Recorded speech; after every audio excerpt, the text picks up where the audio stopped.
first question for you, Shane, is what made you decide to start exploring franchising? Good question. When I thought about franchises, I thought about food.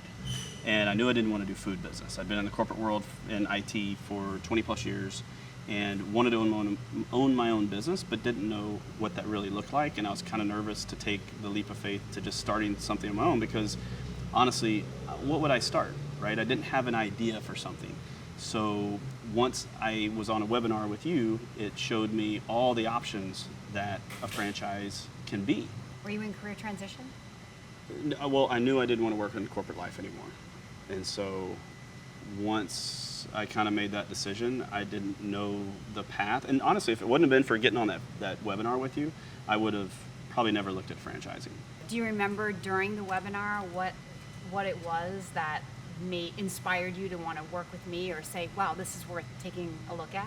Yeah. I'm an options guy. And so I'm a big picture options guy, so I like to see all the possibilities and then narrow down and work through the data to find out what's right for me.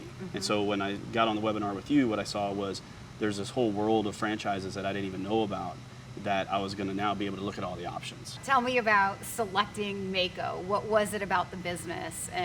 How did you come to that conclusion? Well, you and I went through quite a few options over, call it a couple month period. And I thought what I really liked about you is, and I didn't know this until after I'd already signed the deal, and I'm bragging on you now, but I didn't know that you're pretty well recommended as like one of the best in the business, of the best in the business. So I just kind of learned later, like, wow, I got to work with the best, right? But when you were going through everything, I knew I didn't want to do food, and it's about all I knew I didn't want to do. But the reason I got out of corporate life is because I wanted to have a better work-life balance. I was traveling all over the world. It was great. It was wonderful. I was seeing a lot of things, but I was missing my family, missing my kids. And so I wanted something where I could be local and have a good work-life balance, have a good hours of operation. Even though when you're an entrepreneur, you're always on, you're always working. But honestly, I'm not working any harder or longer now than I was in my VP of sales job. But I'm doing everything for me. What you did a great job on was learning me and what I matched up with. And then you said, I want you to keep an open mind, Maaco. And I think the first thing I said was, I don't know anything about paint and car business. I didn't even know what Maaco really did. And you said, Shane, we've been together long enough on this. I think this is the one. I'm like, whatever. So let's go through it. And as we talked through it, I started to realize you're right.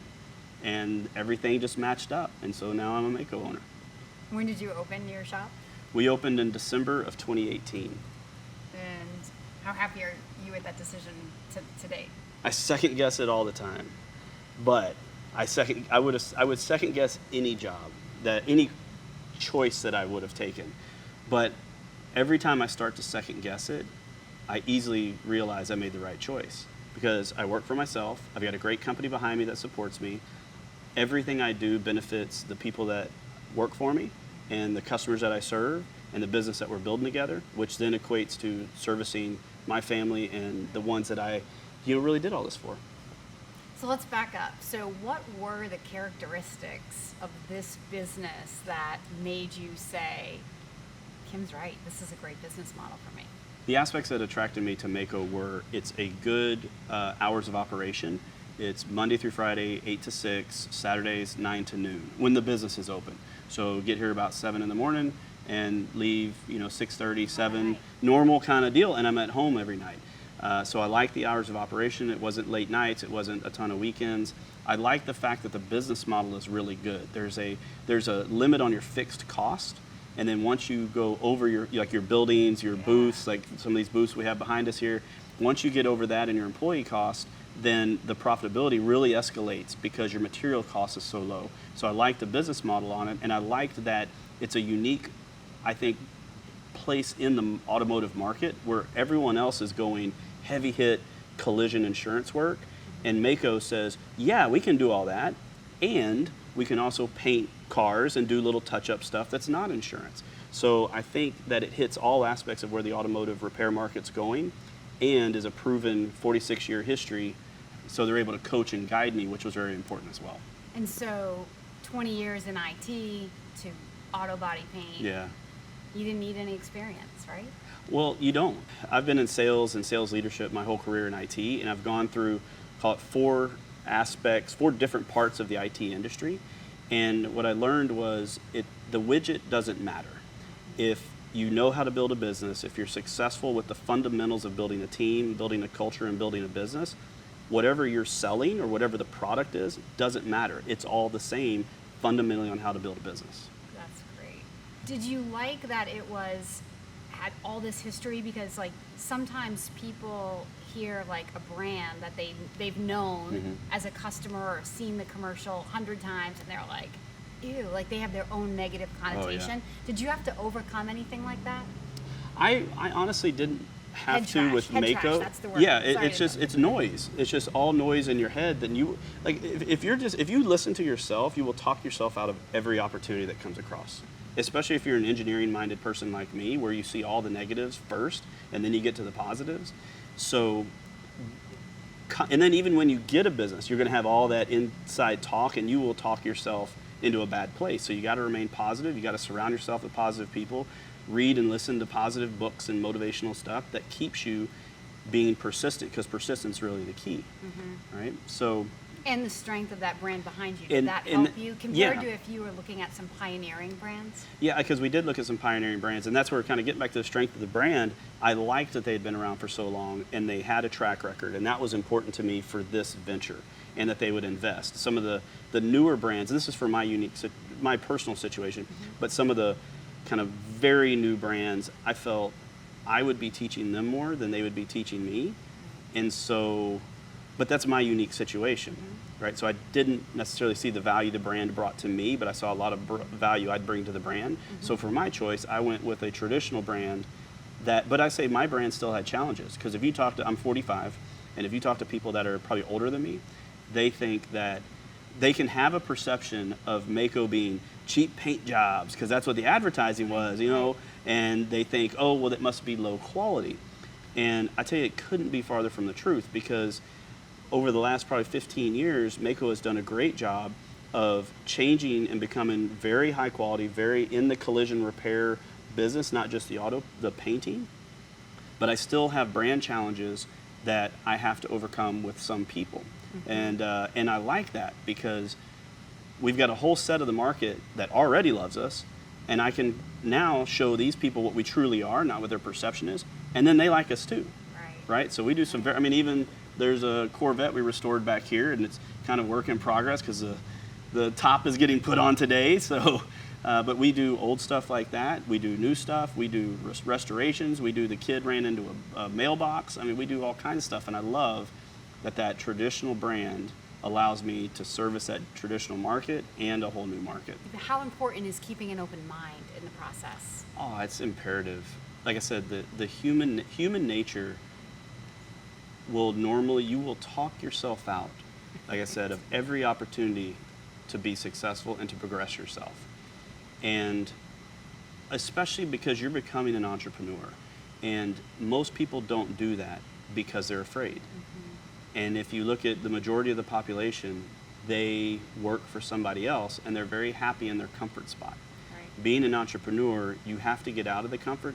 And it was hard for me. Like I tell you, I think I've always been an entrepreneur, but I never had the guts to go do it. And after 20 years of building successful businesses for other people, and my wife's been the greatest proponent of that. She's been on me for years to go start my own thing. It's like, I don't know what I would do. I don't have the reason. I don't know what.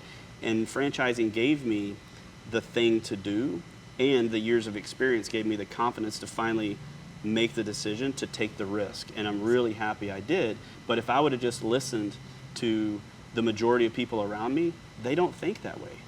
And so you're going to get everybody around you telling you, no, you don't want to do that. You want to finish your career out with somebody else. And that's right for them. Right. But deep inside, that's never been right for me. Right. And now I finally took the risk and did it, and I'm very happy that I did. Was there a point in the process, I have 2 questions for you, but was there a point in the process that you would say, this was when I knew I could be successful, and kind of made your final decision? I think after the webinar and after our first talk, I said, this is what I'm going to do. Oh, wow. And yeah, But I was still very nervous about that and very concerned. Yeah, because you And didn't do it overnight. yeah, I didn't do it overnight, but it's because I overanalyze because I'm an engineer and that's what we do. But I think right away I said, I want to do this. I think it was pretty early on that I knew it's something I wanted to do, but I was still very scared about it. And I think one of the things you did really well was the process that you use took me very comfortably and very efficiently through determining what is the right thing for me, because you spend a lot of time learning about me, right? What do you think I want? What do I think I want? And do those even match up? Which you were right, you knew more than I did. So going through that process that you have was very beneficial, and that built my confidence the whole way to know that I've got a good advisor that's looking out for me and trying to find me with a long-term fit that's going to be the best for me. What are you most looking forward to in the next year? The first year of any business is very difficult, right? And I think we're ahead of the curve. Well, I know we're ahead of the curve from where I thought we would be at this point, but it's still, I want to double it, and I want to double it again, and then double it after that. And and I've built enough businesses or been involved in them enough to know, I mean, it's really 12 to 24 months before you've got some stability. So I'm really looking for, get through that first year, learn lessons, make a ton of mistakes, which everybody's going to do. That's how you learn. I'm looking forward to the stability of a good flow, right? Now, it's never going to be there, but at least the pursuit of that is going to be good. And I think with entrepreneurs, it takes a lot of time. Like everybody says that every overnight success is 15 years in the making, because people don't understand. They see somebody that they see somebody up on stage or successful, the finished product, and they're like, oh, that sounds so easy. And then they get in and they're like, well, why am I the only one that has a problem with it? You're not the only one. Everybody has to go through this. Right. So I look forward to getting through the learning curve, the inefficiencies, because I don't know anything about the paint business. I've learned it all on the job. So I look forward to that, knowing what I'm doing a little bit better, and having the business run more smoothly as we start to fine-tune the process. Are there any final words of wisdom for someone who may be watching this video if they're thinking about franchising, knowing what you know now? What would you say? The biggest factor to your success is you. Having confidence in yourself to take the risk and know that you are going to be scared to death and that you're going to second guess yourself every step of the way, but just having the guts to do it is the number one thing. And then after you've made the decision, then it's the persistence to stay through it as you work through all the inefficiencies and the learning curve. Right. And finding good people to help you. And absolutely finding good people to help you. Yeah, I think I didn't know anything about this. I didn't know how to go find a franchise. So having someone like you, preferably you, because I thought you did an amazing job, is paramount. If you don't have the right advisor, it's like anything. If you don't have the right coach, you're not going to be on a successful team. If you don't have the right leader, you're not going to be on a successful team. So finding a successful leader and coach is imperative to becoming a successful team or individual. And do you look forward to Maaco and the people that represent Maaco becoming your successful coach in your life as well? Oh yeah, Maaco's done a great job of coaching me as well. And then here in our Metroplex, we've created a really good owners group of the other owners in the marketplace, and we come together and we work as a team in the Metroplex, not just, we don't compete with each other. We try not to. We don't compete with each other. We work as a collective unit because we know we're stronger together. Our competition are the other companies. Wow. It's not Maaco. Each other. Yeah. How is that different from a corporate environment? Is that different where you might have felt like people were competing for the same job or out for your job? Did you ever have any of that politics or anything? Oh, that's one of the things why I got out of the corporate world, is because of the politics, right? Like now you always have people that they don't really do a lot, but they know how to say the right things and kind of massage the right things. I've always been a doer. Right. And so if we're not going to accomplish something, that's been a challenge. And so that's very frustrating to me. I not only had to do my job, but I also had to sell up and justify all the time up. Now I don't justify to anybody but me. Right. And the weight, and that can be hard for people too. The weight, 100% of the weight is on my shoulders. Every person that works for me is on my shoulders. The success of this business is on my shoulders. But at the same time, I am probably less stressed now than I was in my corporate job. Gets you out of bed every day. Yeah, and because I don't have to worry about talking to this person and saying this thing and playing the politics. I just come here and we get stuff done. That's great. You know? That's amazing. You're amazing. You're going to be a rookie. That's my prediction. Thank you. You're very welcome.